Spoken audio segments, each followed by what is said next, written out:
Preston Hill now in shackles as he enters a courtroom. He was on the run for over 3 years. Then in July of last year, U.S. Marshals finally tracked him down.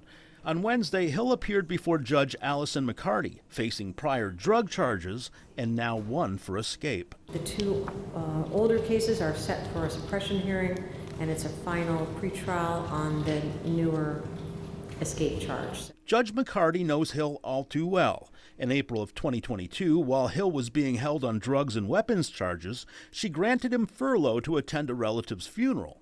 It was something she's done before. I granted that for a certain number of hours that day and told him what time he had to return, and he did return to the jail. And so when a few months later his aunt died and made the same request, I granted it because he'd previously returned. But this time Hill took off and never came back. What do you think now, looking in hindsight?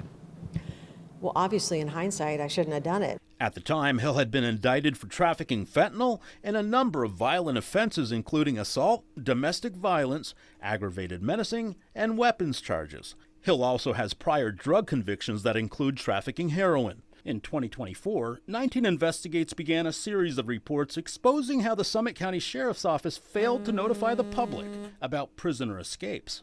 We obtained text messages from April of 2022 showing a sheriff's official actually instructing deputies not to notify the media about Hill's escape. The sheriff's office has refused to explain why they did that. In December of last year, our reports helped to prompt a new law in Ohio called the Escaped Convict Alert Program. Now that Hill is behind bars, it's unlikely he'll escape again. Judge McCarty telling us he can fool her once, but not twice. Obviously now he's still in jail, not getting out. No bond. No.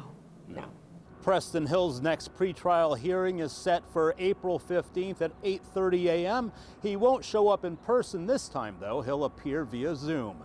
In Summit County, Mike Mason, 19 News.